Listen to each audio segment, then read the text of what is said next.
नमस्कार. आज आपण थोड्या वेगळ्या विषयाकडे वळणार आहोत. आपल्या पाठ्यपुस्तकात ज्याप्रमाणे पाठ, कविता तुम्हाला अभ्यासक्रमाला आहेत, अगदी त्याचप्रमाणे स्थूल वाचन हा पाठाचा एक प्रकार तो देखील आपल्याला अभ्यासक्रमाला आहे. आणि आज आपण स्थूल वाचनाच्या माध्यमातून व्हेनिस या पाण्यावर तरंगणाऱ्या शहराला भेट देणार आहोत. विद्यार्थ्यांनो, दरवर्षीच आपण शैक्षणिक सहल तसेच कौटुंबिक सहल आयोजित करीत असतो. या सहलीच्या माध्यमातून वेगवेगळ्या पर्यटन स्थळांना भेट देणे, तेथील इतिहास, त्याचं ऐतिहासिक महत्त्व ते जाणून घेणे, तेथील प्रेक्षणीय स्थळे पाहणे आणि त्याचबरोबर तेथील निसर्गाचा आनंद घेणे हे आपल्या सर्वांनाच आवडते. आज आपण लेखक रमेश मंत्री यांनी व्हेनिस या जगातील एकमेव अशा पाण्यावर तरंगणाऱ्या शहराला भेट दिल्यावर तेथे अनुभवलेले वातावरण, तेथील हवामान, निसर्ग सौंदर्य तसंच तेथील लोकांचे जीवनमान याचे वर्णन व्हेनिस या स्थूल वाचन पाठामधून आज आपण शिकणार आहोत. तत्पूर्वी आपण लेखकांचा थोडक्यात परिचय पाहूया. लेखक रमेश मंत्री यांचे पूर्ण नाव रमेश राजाराम मंत्री. यांचा जन्म 1925 साली झाला, तर मृत्यू 1998मध्ये. मराठी साहित्य क्षेत्रात कथाकार, प्रवास वर्णनकार, विनोदी लेखक म्हणून त्यांची एक वेगळी छाप आपल्याला दिसून येते.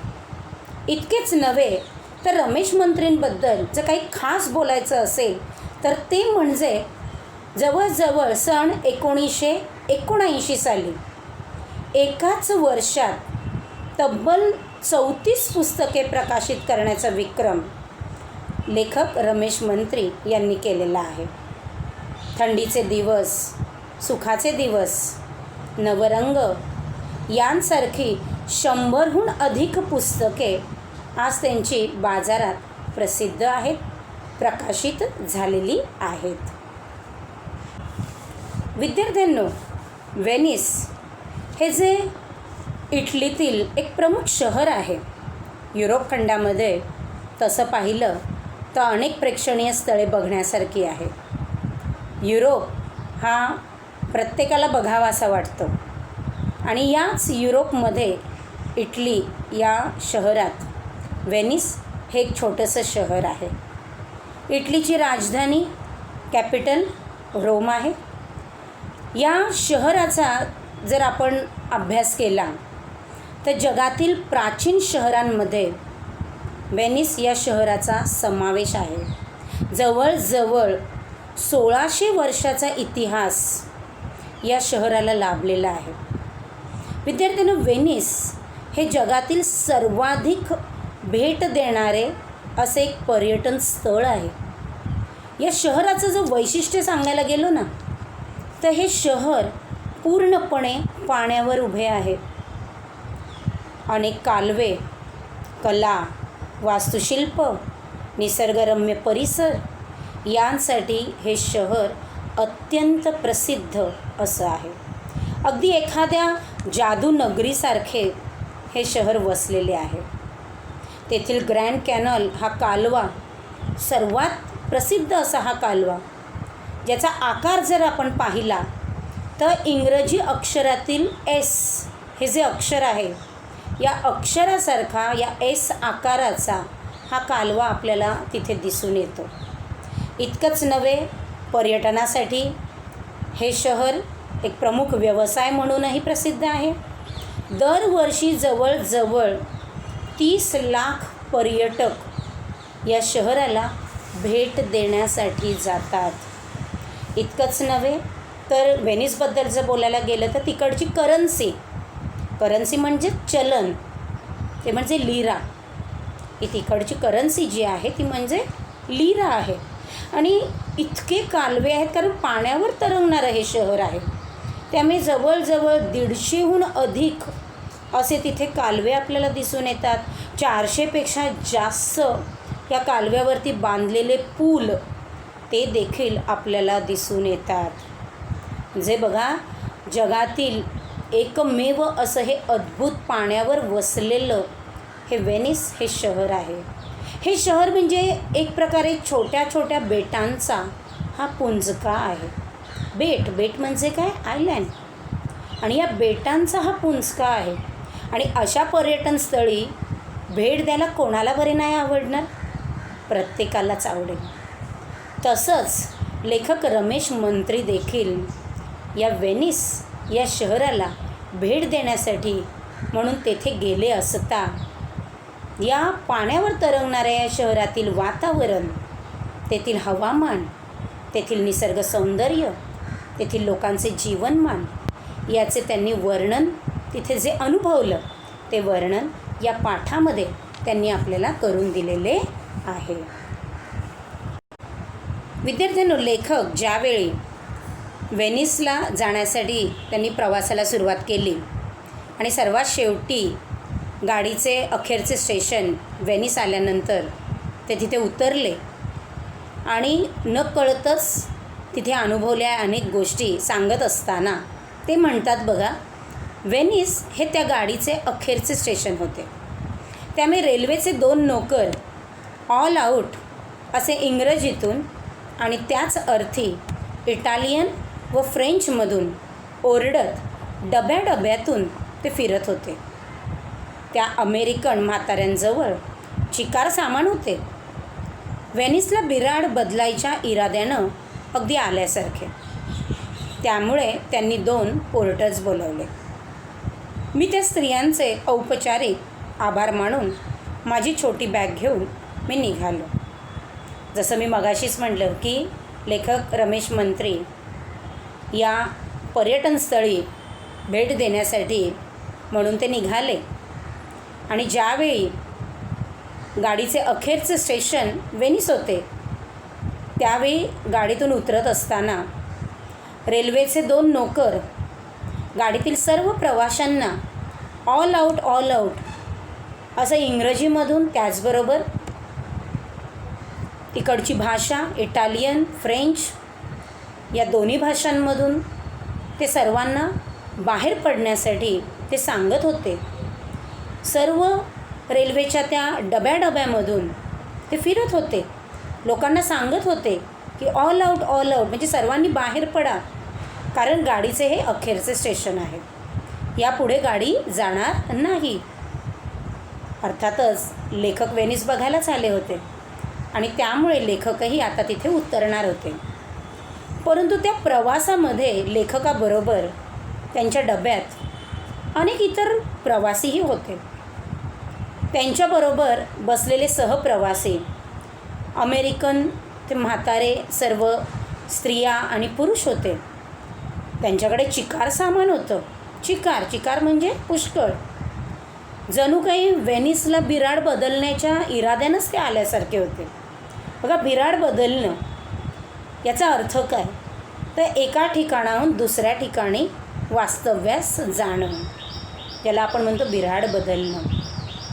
आणि या अमेरिकन म्हाताऱ्यांजवळ इतकं सामान होतं की जणू काही ते आता व्हेनिसलाच येऊन इथेच वास्तव्य करणार की काय, असंच जणू वाटत होतं लेखकाला.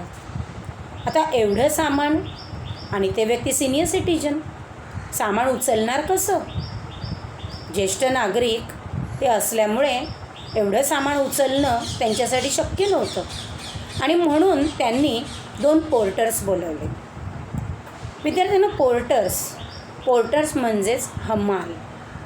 आपणही ज्यावेळी मे महिन्याच्या सुट्टीत गावी जातो किंवा एखादी कौटुंबिक सहल आपण आयोजित करतो त्यावेळी आपल्याबरोबरही बरंच सामान असतं. आणि हे सामान एका प्लॅटफॉर्मवरून दुसऱ्या प्लॅटफॉर्मवर नेण्यासाठी आपण मात्र काय करत असतो? हमाल बोलवत असतो. अगदी त्या पद्धतीनेच या अमेरिकन म्हाताऱ्यांनी देखील 2 पोर्टर्स बोलावले, हमाल बोलवले. हमाल आल्यानंतर ते आपलं काम करत होते. सामान उचलून ते बाहेर स्टेशनच्या बाहेर आणत होते. त्यांच्याबरोबर असलेल्या ज्या स्त्रिया होत्या, जवळजवळ संपूर्ण प्रवास त्यांनी एकत्र केला होता आणि त्यामुळे लेखकाने मात्र या स्त्रियांचे औपचारिक आभार मानले आणि आपली छोटी बॅग घेऊन मात्र लेखक गाडीतून उतरले आणि स्टेशन बाहेर ते आले. स्टेशन बाहेर येताच लेखकाने एक वेगळाच निसर्ग तिथे पाहिला. लेखक म्हणतात बघा, स्टेशनच्या बाहेर येऊन पाहतो तर रस्ता नव्हताच. होता तो एक प्रचंड कालवा, एखाद्या विस्तीर्ण नदीसारखा. हाच तो ग्रँड कॅनॉल. त्यात अनेक पोर्टर टॅक्सी म्हणजे लहान मोटर लॉन्चेस आणि मोठ्या यांत्रिक नावा त्या उभ्या होत्या. व्हेनिझिया व्हेनिझिया, पियाझा पियाझा असा त्यांचा पुकार चालला होता. टॅक्सीपेक्षा बस स्वस्त पडणार हे सांगायला काही अर्थतज्ज्ञ तिथे लागत नाही. ज्यावेळी लेखक या स्त्रियांचं औपचारिक आभार मानून आपली छोटी बॅग घेऊन स्टेशनच्या बाहेर आले आणि स्टेशनच्या बाहेर येताच एक वेगळा निसर्ग, एक वेगळा परिसर स्टेशन बाहेरचा त्यांनी तो पाहिला की त्या स्टेशन बाहेर रस्ता हा नव्हताच. प्रचंड मोठ्या आकाराचा, अगदी विस्तीर्ण, अगदी एखाद्या नदीसारखा ग्रँड कॅनॉल नावाचा कालवा होता. जसं मगाशीच मी म्हटलं की व्हेनिसमधील ग्रँड कॅनॉल हा जो कालवा आहे, जो अत्यंत मोठा आहे आणि इतका सुंदर आहे की जो इंग्रजीमध्ये जे अक्षर आहे एस, या एस अक्षरासारखा त्याचा आकार आहे. आणि लेखकालाही रेल्वे स्थानकातून ज्यावेळी लेखक बाहेर पडले तेव्हा या सुंदरशा मोठ्या विस्तीर्ण नदीसारख्या पसरलेल्या या ग्रँड कॅनॉल या कालव्याचे लेखकाला दर्शन घडले. लेखक म्हणतात, या कालव्यात अनेक पोर्टर टॅक्सी, लहान मोटार लॉन्चेस, अनेक यांत्रिक नावा त्या मात्र तिथे होत्या. बघा, हे बोटी आहेत या लहान मोठ्या आकाराच्या. त्यावेळी लेखकाने तिथे या ग्रँड कॅनॉलच्या या कालव्यामध्ये अनेक बोटी पाहिल्या. बोटी चालवणारे ते नावाडी त्यांनी तिथे पाहिले. काही बोटी यांत्रिक होत्या तर काही मात्र लहान ज्या होत्या त्या नावा वल्लवणारे हे नावाडीही तिथे होते. शेवटी हे सर्व नावाडी जोरजोरात ओरडत होते, व्हेनिझिया व्हेनिझिया, पियाझा पियाझा. त्यांचा हा पुकार चालला होता की न कळतच लेखकालाही व्हेनिस बघायला जायचं होतं. मगाशीच मी म्हटलं की व्हेनिस हे बेटांचा हा एक पुंजका आहे. लहान लहान छोटे छोटे बेट, आयलँड ते एकत्र येऊन हे पाण्यावर तरंगणारं शहर हे निर्माण झालेलं आहे. आणि त्यामुळे बेटाच्या त्या ठिकाणी जाणाऱ्या लोकांना आपल्या नावेमध्ये, त्या प्रवाशांना आपल्या नावेमध्ये घेऊन जाण्यासाठी ते नावाडी मात्र जोरजोरात ओरडत होते, व्हेनिझिया व्हेनिझिया, पियाझा पियाझा असा त्यांचा पुकार चालला होता. लेखकालाही अखेर या नावेत बसून प्रवास करायचा होता. वातावरण छान होते, रस्ता नव्हता, सगळीकडे पाणी पसरलेलं होतं. विस्तीर्ण नदीसारखा हा ग्रँड कॅनॉल होता आणि त्यामुळे लेखकानेही न कळतच या नावेनेच प्रवास करायचं ठरवलं. कारण साधी गोष्ट आहे, जिथे रस्ताच नाही तर तिथे टॅक्सीपेक्षा बस स्वस्त असं सांगायला कोणीही अर्थतज्ज्ञही तिथे नव्हता. अर्थतज्ज्ञ म्हणजेच आपण काय म्हणतो, फायनान्स एक्सपर्ट. जिथे रस्ता नाही तिथे तुम्हाला टॅक्सीपेक्षा बस स्वस्त पडेल हे सांगणाराही तिथे अर्थतज्ज्ञ नव्हता. कारण व्हेनिसमध्ये जी काही दळणवळण जे काही होते ते फक्त आणि फक्त या कालव्यामार्फत, या बोटींमार्फत हे दळणवळण तिथे होत असतं. एका किनाऱ्याहून दुसऱ्या किनाऱ्यावर बोटीचा प्रवास हा मात्र तिथे करावा लागतो. आणि लेखकाने देखील अखेर या बोटीचा प्रवास करायचे त्यांनीही ठरवले. अखेर ते म्हणतात बघा, मी 250 लिरांचे बोटीचे तिकीट काढले. 200 प्रवासी पोटात घेऊन आमची नाव मात्र जोरात निघाली. बघा इथे चित्रामध्ये तुम्हाला मी लिराचं चित्र दाखवलेलं आहे. प्रत्येक देशाची करन्सी असते, बरोबर. जशी आपली काय आहे, रुपीज. अमेरिकेत डॉलर, त्याच पद्धतीने व्हेनिसला लिरा. अर्थात हा बोटीचा प्रवास काही मोफत नव्हता. ह्या नावाडी जे आहेत बोटीमधून प्रवासी ते घेऊन जात असायचे आणि त्यावर मात्र आपलं उदरभरण ते करत होते. आणि त्यामुळे लेखकाने देखील जवळजवळ 250 लिरांचे बोटीचे तिकीट काढले. कारण रस्ता नव्हता, त्यामुळे बस स्वस्त असं आपण म्हणूच शकत नाही. कारण रस्ता नाही म्हणजे बस नाही, टॅक्सी नाही. तिथे होत्या तर फक्त काय, या नावा, काही यांत्रिक नावा, काही लहान मोठ्या नावा. आणि त्यामुळे लेखकाकडे दुसरा कोणता पर्यायच उरला नव्हता. अखेर लेखकाने हे 250 लिरांचे बोटीचे तिकीट काढले आणि ते बोटीत बसले. जवळजवळ 200 प्रवासी पोटामध्ये घेऊन लेखक म्हणतात की आमची नाव मात्र तिथून जोरात निघाली. आणि त्यानंतर मात्र लेखकाने जो निसर्ग अनुभवला तो सांगत असताना ते म्हणतात बघा, ते वातावरण अतिशय प्रसन्न होते. विशाल कालव्यावर अनेक उत्साही प्रवासी वेगाने जा-ये करत होते.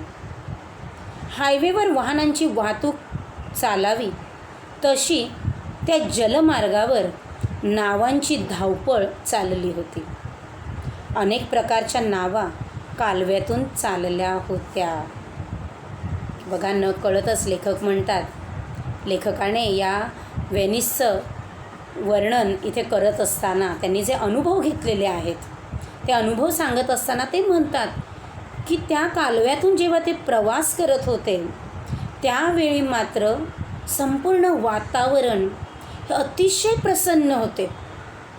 त्या विशाल अशा या ग्रँड कॅनॉल कालव्यावर अनेक लेखकासारखे इतर प्रवासी, उत्साही प्रवासी वेगाने मात्र जा-ये करत होते. काही जात होते, काही येत होते. ज्या पद्धतीने आपल्याकडे हायवेवर वाहनांची वर्दळ असते, वाहतूक कोंडी होते, जशी आपल्याकडे हायवेवर वाहनांची वाहतूक चाललेली असते, अगदी तशीच व्हेनिसला मात्र या जलमार्गावर नावांची धावपळ चाललेली होती. या जलमार्गावर मात्र लहान मोठ्या अनेक प्रकारच्या नावा प्रवाशांना घेऊन मात्र धावत होत्या. अनेक प्रकारच्या नावा त्या कालव्यामधून त्या चालल्या होत्या. आणि लेखक आणि लेखकाबरोबर असलेले इतर सहप्रवासी ते मात्र या निसर्गाचा, या वातावरणाचा ते मात्र आनंद लुटत होते. खरोखरच इतका सुंदर हे शहर, आणि या शहराला भेट देण्यासाठी कोणाला बरं नाही आवडणार. नक्कीच सर्वांना आवडेल. तिथे लेखक स्वतः आले होते. वातावरण प्रसन्न होते, उत्साही प्रवासी होते. अगदी त्या जलमार्गावर नावांची धावपळ चाललेली होती. नाना प्रकारच्या लहान मोठ्या यांत्रिक नावा या कालव्यातून मात्र प्रवास करत होत्या. त्यांची धावपळ चाललेली दिसून येत होती. लेखक पुढे म्हणतात बघा, हवेत गारवा होता, वाऱ्यात उत्साह होता, मनात संगीत होते. आणि सभोवार पसरलेल्या पाण्यात तारुण्य होते. रोमला भेटलेला एक इटालियन लेखक मला म्हणाला होता ते अगदी खरेच होते. व्हेनिस हे जगातलं एकच असं शहर आहे की त्याचं वर्णन करता येत नाही. तर तिथे प्रत्यक्षात गेलं पाहिजे, तिथली हवा खाल्ली पाहिजे, तिथं राहिलं पाहिजे, तरच तुम्हाला व्हेनिस म्हणजे काय ते समजेल. खरंच विद्यार्थ्यांनो, ज्यावेळी लेखक या नावेतून प्रवास करत होते त्यावेळी वातावरण इतकं प्रसन्न होतं. हवेत गारवा होता, वाऱ्यामध्ये उत्साह होता. आणि या वातावरणात प्रवास करत असताना लेखकाच्या मनात मात्र संगीत होतं. सभोवार पसरलेल्या त्या पाण्यामध्ये तारुण्य होते. लेखकाला असं वाटत होतं की या सभोवार पसरलेल्या पाण्यात जणू काही तारुण्य असल्यासारखं लेखकाला तिथे वाटत होतं. क्षणातच लेखकाला एका गोष्टीची आठवण झाली. ते म्हणतात, रोमला भेटलेला एक इटालियन लेखक मला म्हणाला होता ते अगदी खरे आहे. त्यावेळी त्याने मला सांगितलं होतं की व्हेनिस हे जगातलं एकच असं एक अद्भुत शहर आहे की ज्याचं खरोखरच वर्णन शब्दात करता येत नाही. लेखकाला न कळतच लेखकाने त्या रोमला भेटलेल्या त्या इटालियन लेखकाच्या या वक्तव्याची त्याला आठवण झाली. आणि खरोखरच त्या इटालियन लेखकाने त्यावेळी रोमला भेटला असताना जे वक्तव्य केलं होतं ते अगदी खरे आहे. व्हेनिस हे जगातलं असं एक अद्भुत पाण्यावर तरंगणारं एकमेव असं शहर आहे की ज्याचं वर्णन शब्दात करता येणार नाही.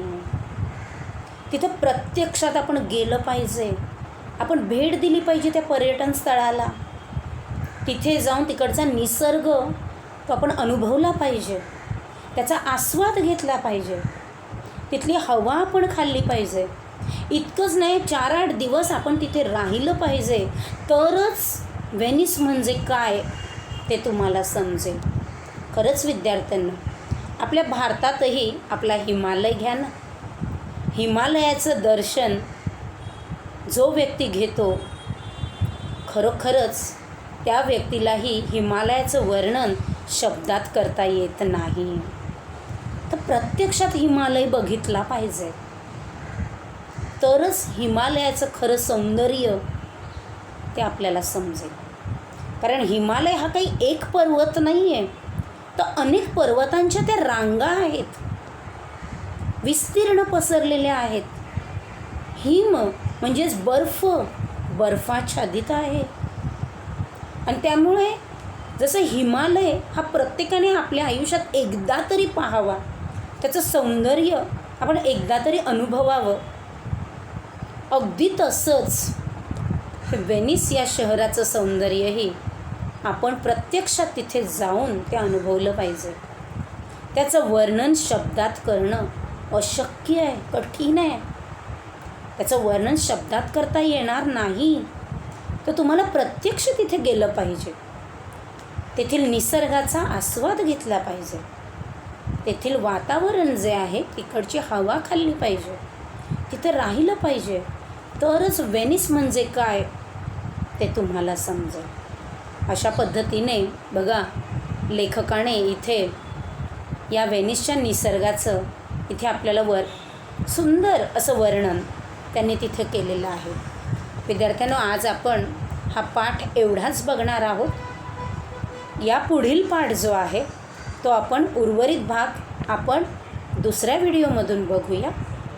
तत्पूर्वी या पाठातून आपल्याला कोणकोणती मूल्य शिकायला मिळाली त्यावर आपण एक नजर टाकूया. अतिथी देवो भव, खरी गोष्ट आहे. आपल्या भारतातही बाहेरून अनेक लोक भारत बघण्यासाठी येतात, बरोबर. कारण भारताची संस्कृती, पर्यटन स्थळं, इतिहास, ऐतिहासिक वास्तू अशा कितीतरी गोष्टी आहे, थंड हवेची ठिकाणं. आणि ह्या सगळ्या गोष्टी बघायला येणारे हे अतिथी जे आपले पाहुणे, त्यांचं आपण आदरातिथ्य करत असतो, स्वागत करत असतो, बरोबर. तसंच आपण जेव्हा दुसऱ्या एखाद्या शहराला, एखाद्या पर्यटन स्थळाला आपण भेट द्यायला जातो, त्यावेळी तिकडचे जे लोक आहेत ते देखील आपले एक प्रकारे स्वागतच करत असतात. आणि म्हणून आपण म्हणतो अतिथी देवो भव. तसंच विद्यार्थ्यांनो, विविध पर्यटन स्थळांना तुम्ही भेट द्यायला हव्यात, भेटी द्याव्यात तुम्ही. त्याचबरोबर त्या पर्यटन स्थळाची ऐतिहासिक माहिती आपण नेहमी जाणून घ्यावी. त्यामुळे आपल्या नाही म्हटलं तरी ज्ञानामध्ये भर पडतो. पर्यटन स्थळांना भेट देताना मात्र निसर्गाचा छान आस्वाद घ्या, आनंद लुटा. निसर्ग हा खूप सुंदर आहे, त्याचं सौंदर्य फार वेगळं आहे. तर या निसर्गाचा आस्वाद घ्या. परंतु एक गोष्ट मात्र कायम लक्षात ठेवा की ज्यावेळी तुम्ही पर्यटन स्थळांना भेट द्यायला जाता त्यावेळी स्वच्छतेचं पालन मात्र आपण केलं पाहिजे. तर विद्यार्थ्यांनो, ही अशी अनेक मूल्य आपल्याला या पाठातून शिकायला मिळतात.